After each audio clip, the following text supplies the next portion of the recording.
Hello, my friends, and welcome back. Thank you very much for being with me again today. Always look at the words used in a statement or a question, because the person who asked a question or made a statement wanted to convey a certain message. Now, if he's dumb and he does it without knowing, that's his problem or her problem. But at the international level, you expect experts to be over there, and when they make a statement, or at least you have a good a journalist, they should be experts in vocabulary, grammar, and so on. So when they ask a question, a rhetorical question, or a statement, be sure that that question, that title in the article, for instance, was reviewed many times by many eyes. It was just not just allowed to be, published by a guy over there, even if he's a senior, whatever, because they can't create big problems. So I have here a title coming from BBC. It's an article by Jonathan Bale, and their defense correspondent, and he reports from Israel. I have a feeling, but hey. And he asks this question. BBC, this is from today, the 23rd of October 2023. How far would US go to defend Israel? Question mark. Now, the first question that you should ask is, first, why US should defend Israel? Okay, they answer that because of blah, blah, blah. Okay, now you got the second one. How far? So that means in this is already given, a given, by default, the US will defend. There's no if. You see any if over there? I don't see any ifs.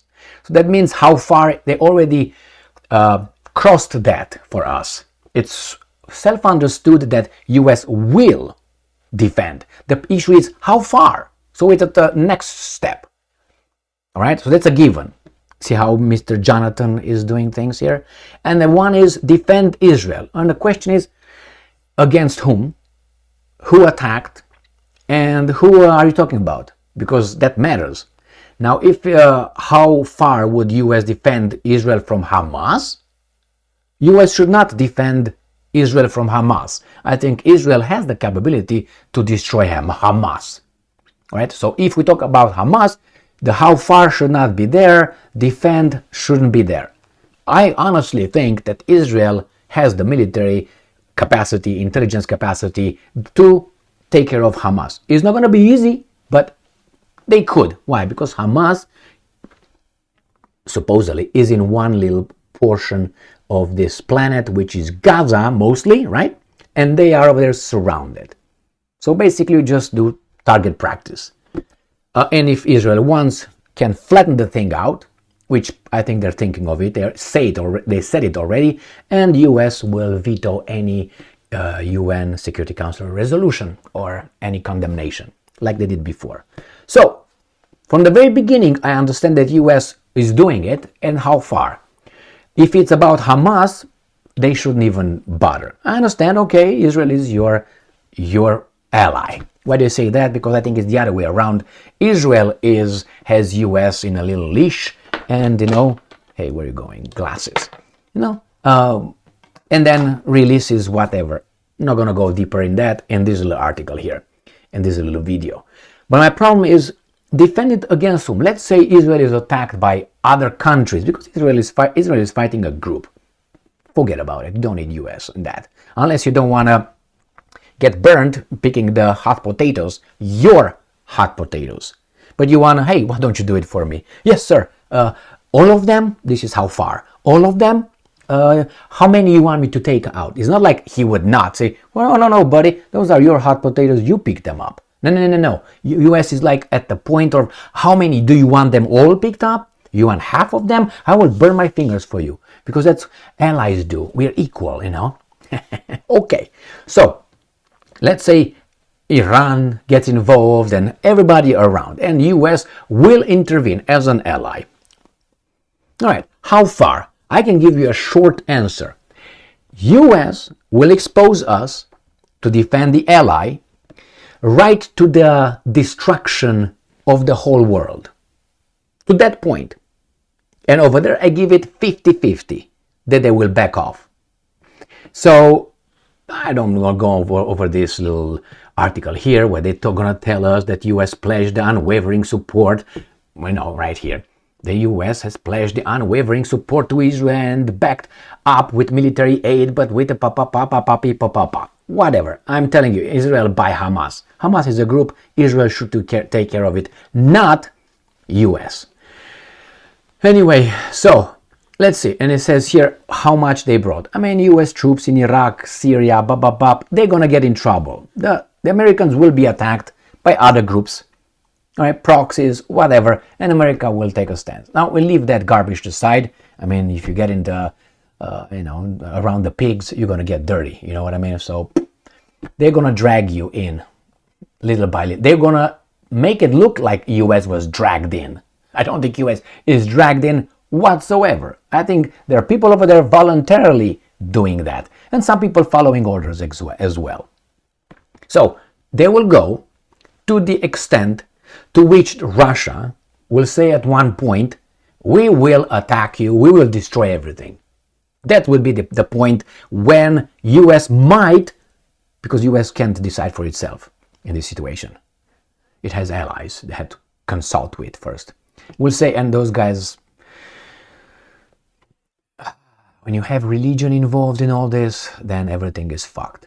So anyway, U.S. will get to that point where it's going to be, hey, wait, hold on, time out. What are we going to do here? This guy said we're going to blow everything up, and I don't give a fuck. What should we do? I mean, I have family, I have a name, I have a, long history.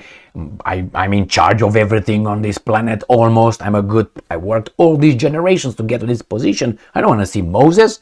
I don't want to see Yahweh. I don't want to see Jesus. I don't want to see those yet. So, what are we going to do? And it's going to be up to that guy. It's going to be 50% I give the U.S. to make a decision. Like, let's say the guy says, you know what? Go ahead. They're just bluffing. Now it's 50-50. The U.S. might go ahead and say, call it a bluff. And then we're all going to see your gods or nothing. All right? Or you're going to see, you know what? Nah. All right? Only when is about the total destruction. U.S. will go all the way until the total destruction is on the table, a threat, a deadline, a direct threat, a deadline by the Russians, who probably could help and will help Iran in this one, and maybe China as well. Only then the United States is going to stop. 50% that will stop, and it's going to have a little conversation with the ally. That's what I think. Are you going to hang me for that assessment? Anyway, my friends, you take it or leave it. That's what's going to happen then. So the answer is very, very fast. There's no how far. All the way, my friends, all the way. If Russia doesn't get involved, let's say Russia doesn't get involved, United States will obliterate Iran once and for all, as they were being pushed and turned and asked and all this, just to do it. For the peace on earth. Good? Did I do good? Okay, thank you very much. Can I have some sugar? Okay, thank you. All right, my friends. Good luck. Thank you very much for being with me again today. Remember, they will use your energy. They will use your taxes. They will use your children, your grandchildren, everything. They will take a shit on everything you got. They don't care. If tomorrow you're going to have here a crisis, an economic crisis, like you're going to be starving, but then we have a war in the Middle East to help our ally, I guarantee you these guys will not even see you or hear you. What are they going to do? They're going to put the army around here. They're going to fuck you up. I don't think so. Look what they did at the Capitol. In the Capitol. They surrounded it with fences and they brought how many thousands of armed people to defend the lawmakers from what? From some crazies, right? If for that they did that, what do you think they're going to do if you're going to say, hey, what's going on here? They're going to put the army in there and you're going to put martial law. Well, do you think I'm kidding? I hope I am. But I'm not. I think I'm just fantasizing. Look in the history, my friends. Look who's leading us, or who's in charge of us. At least the ones that you can see, supposedly. Who's in charge of us is way behind that. You don't know their names. You kind of know certain things, but you don't know their names. They say, well, Schwab. Schwab is a old fart. He can be taken out just like this by CIA. So he's not in charge, okay? He's not in charge. How, you're going to pay the CIA? Don't shoot, don't get me. Here, I get some billions for you. All right. Anyway, thank you very much for being with me again today. Stay strong, stay smart, look for the truth, and be just.